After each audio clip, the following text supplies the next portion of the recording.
ಎಲ್ಲರಿಗೂ ನಮಸ್ಕಾರ. ಇವತ್ತಿನ ವಿಡಿಯೋದಲ್ಲಿ ನಾನು ನಿಮಗೆ 7ನೇ ವೇತನ ಆಯೋಗದ ಸಂಬಂಧಿಸಿದಂತೆ ಹೊರಬಂದಿರೋಂಥ ಹೊಸ ಆದೇಶದ ಬಗ್ಗೆ ತಿಳಿಸ್ಕೊಡಲಿದ್ದೇನೆ.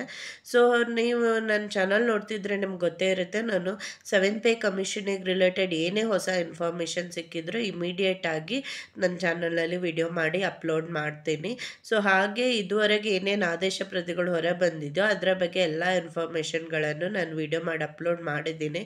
ಇನ್ನು ಏನಾದರೂ ನಿಮಗೆ ಗೊತ್ತಿಲ್ಲ ಯಾವುದಾದ್ರೂ ವಿಷಯಗಳ ಬಗ್ಗೆ ಅಂದರೆ ನನ್ನ ಚಾನಲ್ಗೆ ಹೋಗಿ ಗೌರ್ಮೆಂಟ್ ಎಂಪ್ಲಾಯೀಸ್ ಪ್ಲೇಲಿಸ್ಟನ್ನು ಚೆಕ್ ಮಾಡಿ ನೋಡ್ಕೊಳ್ಳಿ. ಇದುವರೆಗೆ ಬಂದಿರುವಂಥ ಎಲ್ಲ ಆದೇಶಗಳ ಬಗ್ಗೆ ನಿಮಗೆ ಕಂಪ್ಲೀಟ್ ಇನ್ಫಾರ್ಮೇಷನ್, ಹಾಗೆ ಹೇಗೆ ಪೆನ್ಷನ್ ಮತ್ತು ಸ್ಯಾಲ್ರಿ ಹೇಗೆ ಕ್ಯಾಲ್ಕುಲೇಷನ್ ಮಾಡ್ಬೋದು ಅನ್ನೋದು ಕಂಪ್ಲೀಟ್ ಇನ್ಫಾರ್ಮೇಷನ್ ಸಿಗುತ್ತೆ. ಇನ್ನು ಹಾಗೆ ಯಾರಾದರೂ ನನ್ನ ಚಾನಲನ್ನು ಸಬ್ಸ್ಕ್ರೈಬ್ ಮಾಡ್ಕೊಳ್ದೆ ನೋಡ್ತಾ ಇದ್ದರೆ ಅವರು ದಯವಿಟ್ಟು ಉಚಿತವಾಗಿ ಸಬ್ಸ್ಕ್ರೈಬ್ ಮಾಡ್ಕೊಳ್ಳಿ. ಇದರಿಂದ ನಿಮಗೆ ಈ ಥರ ನಾನು ಹೊಸ ಅಪ್ಡೇಟ್ ಏನಾದರೂ ಬಂದ ಕೂಡಲೇ ವಿಡಿಯೋ ಮಾಡಿ ಹಾಕಿದಾಗ ಅದರ ನೋಟಿಫಿಕೇಷನ್ ಬರುತ್ತೆ, ಹಾಗೂ ನಿಮಗೆ ಇನ್ಫಾರ್ಮೇಷನ್ ಇಮಿಡಿಯೇಟಾಗಿ ಗೊತ್ತಾಗುತ್ತೆ.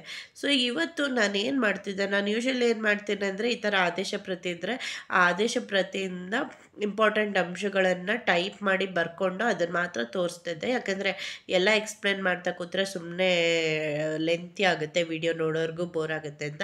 ಬಟ್ ಹಲವಾರು ಜನ ಆದೇಶ ಪ್ರತಿನೇ ತೋರಿಸಿ ಅಂತ ಹೇಳಿ ಕೇಳ್ಕೊಂಡಿದ್ರು. ಹಾಗಾಗಿ ಇವತ್ತಿನ ವಿಡಿಯೋದಲ್ಲಿ ನಾನು ಡೈರೆಕ್ಟಾಗಿ ಆದೇಶ ಪ್ರತಿನೇ ತೋರಿಸ್ತಾ ಇದ್ದೀನಿ.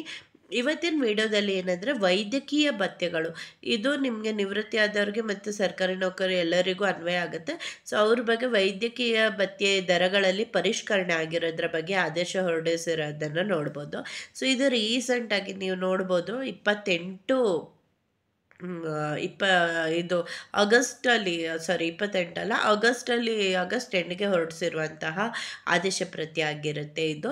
ಇದರಲ್ಲಿ ಏನೇನಿದೆ ಅಂತ ತಿಳಿಸ್ಕೊಡ್ತೀನಿ. ಹಾಗೂ ಇದು ನಾನು ಆಲ್ರೆಡಿ ಹೇಳಿದಾಗೆ ಇದರಲ್ಲಿ ಏನು ನಿಮ್ಮ 3ನೇ ಬೇಡಿಕೆ ಇತ್ತಲ್ವ, 7ನೇ ವೇತನ ರಾಜ್ಯ ಸರ್ಕಾರಿ ನೌಕರರ ಸಂಘದ್ದು, ಮೊದಲನೇದು ವೇತನ ಪರಿಷ್ಕರಣೆ 7ನೇ ವೇತನ ಆಯೋಗ ಜಾರಿಯಾಗೋದು, 2ನೇದು ಹಳೆ ಪಿಂಚಣಿ ಯೋಜನೆಯನ್ನು ಜಾರಿಗೆ ತರೋದು, 3ನೇದು ನಗದು ರಹಿತ ಕರ್ನಾಟಕ ಆರೋಗ್ಯ ಸಂಜೀವನಿ ಯೋಜನೆಯಿಂದ ಜಾರಿಗೆ ತರೋದಾಗಿತ್ತು.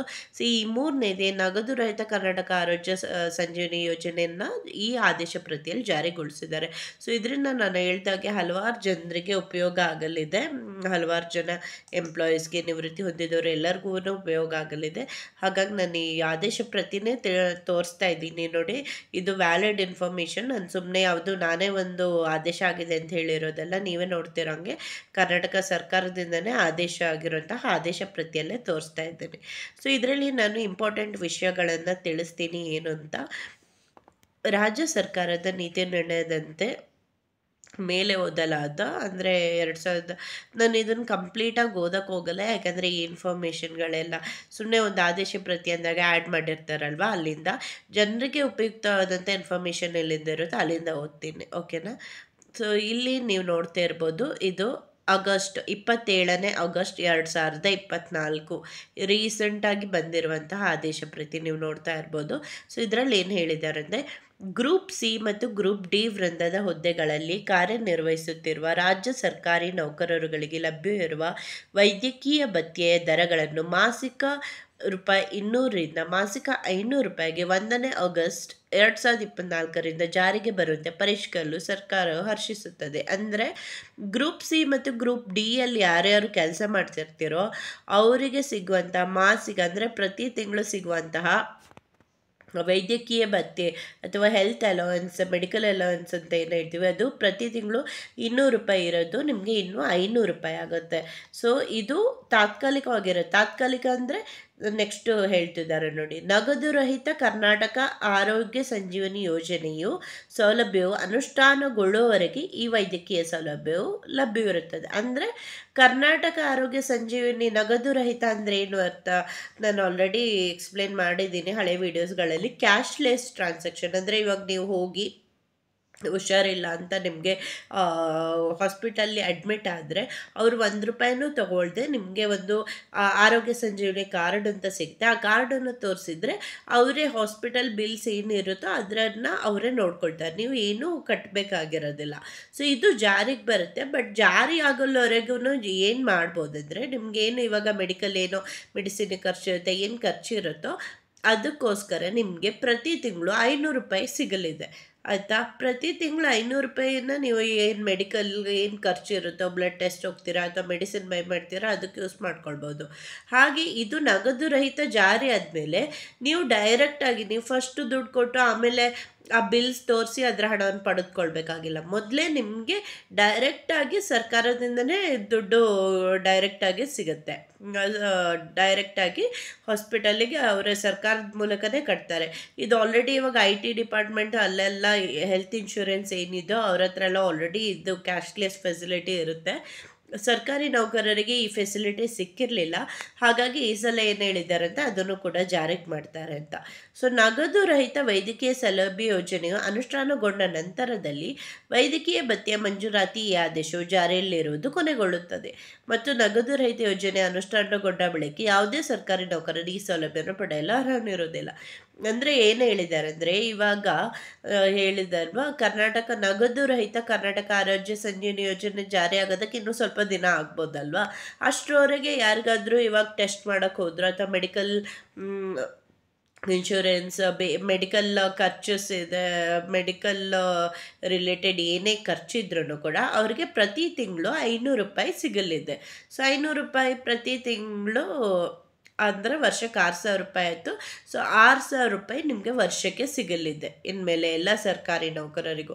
ನೀವೇನು ಅದನ್ನು ಮೆಡಿಕಲ್ ಮೆಡಿಸಿನ್ ತೊಗೊಳೋದಕ್ಕಾದರೂ ಯೂಸ್ ಮಾಡ್ಬೋದು, ಅಥವಾ ಮೆಡಿಕಲ್ ಬಾಡಿ ಚೆಕಪ್ ಮಾಡ್ಕೊಳ್ಳೋದಕ್ಕಾದರೂ, ಹೆಲ್ತ್ ಚೆಕಪ್ ಮಾಡ್ಕೊಳ್ಳೋದಕ್ಕೆ ಯೂಸ್ ಮಾಡ್ಬೋದು, ಯಾವುದಕ್ಕೆ ಬೇಕಾದರೂ ಯೂಸ್ ಮಾಡ್ಕೊಳ್ಬೋದು.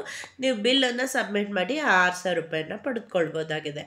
ಅದೇ ಈ ನಗದು ರಹಿತ ವೈದ್ಯಕೀಯ ಸೌಲಭ್ಯ ಜಾರಿ ಆದಮೇಲೆ ನೀವು ಬಿಲ್ ಸಬ್ಮಿಟ್ ಮಾಡೋಷ್ಟು ಇರಲ್ಲ.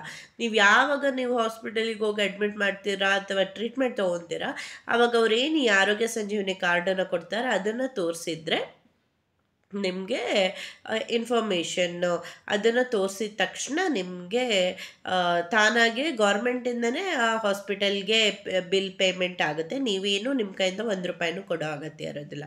ಅದನ್ನು ಕೂಡ ಜಾರಿಗೆ ಮಾಡ್ತೀವಿ ಅಂತ ತಿಳಿಸ್ಕೊಟ್ಟಿದ್ದಾರೆ. ಸೊ ಇದೊಂದು ಒಳ್ಳೆಯ ಸುದ್ದಿನೇ. ಯಾಕಂದರೆ ಇದು ಮಾಡೋಕ್ಕಾಗಲ್ಲ ಅಂತ ಹೇಳಿಲ್ಲ, ಮಾಡ್ತೀವಿ. ಅದು ಮಾಡಲ್ಲವರೆಗೂ ಸದ್ಯಕ್ಕೋಸ್ಕರ 500 ರೂಪೀಸ್ ಪ್ರತಿ ತಿಂಗಳು ಕೊಡ್ತೇವೆ ಅಂತ ತಿಳಿಸ್ಕೊಟ್ಟಿದ್ದಾರೆ.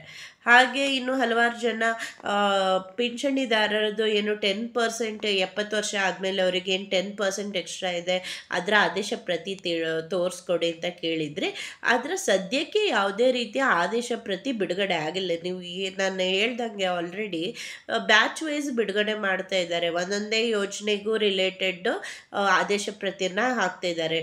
ಆಲ್ರೆಡಿ ವೇತನ ಶ್ರೇಣಿ ಪರಿಷ್ಕರಣೆ ಮತ್ತು ತುಟಿ ಭತ್ಯೆ ಬಗ್ಗೆ ಹಾಕಿದ್ರು. ನಾನು ಅದ್ರ ಮೇಲೆ ನನ್ನ ಚಾನಲಲ್ಲಿ ವಿಡಿಯೋ ಅಪ್ಲೋಡ್ ಮಾಡಿದ್ದೀನಿ, ನೀವು ಚೆಕ್ ಮಾಡ್ಬೋದು. ಇನ್ನು ಪಿಂಚಣಿ ರಿಲೇಟೆಡ್ಡು ಹಳೆಯ ಆದೇಶ ಪ್ರತಿನೇ ಇದೆ. ಸೊ ಇವಾಗ ಇನ್ನೂ ಹೊಸದೇನು ರಿಲೀಸ್ ಮಾಡಿಲ್ಲ. ಅದು ಇನ್ಫಾರ್ಮೇಷನ್ ಬಂದ ತಕ್ಷಣ 70 ಇಯರ್ಸ್ ಮೇಲವ್ರಿಗೆ 10% ಏನು ಸಿಗಬೇಕೋ ಅದು ಬಂದ ತಕ್ಷಣ ನಾನು ಖಂಡಿತವಾಗ್ಲೂ ಅದರ ವಿಡಿಯೋನೂ ಕೂಡ ನನ್ನ ಚಾನಲ್ಗೆ ಅಲ್ಲಿ ಅಪ್ಲೋಡ್ ಮಾಡ್ತೀನಿ. ಸಬ್ಸ್ಕ್ರೈಬ್ ಮಾಡ್ಕೊಂಡಿರಿ, ಸೊ ದಟ್ ನಾನು ವಿಡಿಯೋ ಅಪ್ಲೋಡ್ ಮಾಡಿದ ತಕ್ಷಣ ನಿಮಗೆ ಇನ್ಫಾರ್ಮೇಷನ್ ಸಿಗುತ್ತೆ. ಧನ್ಯವಾದಗಳು.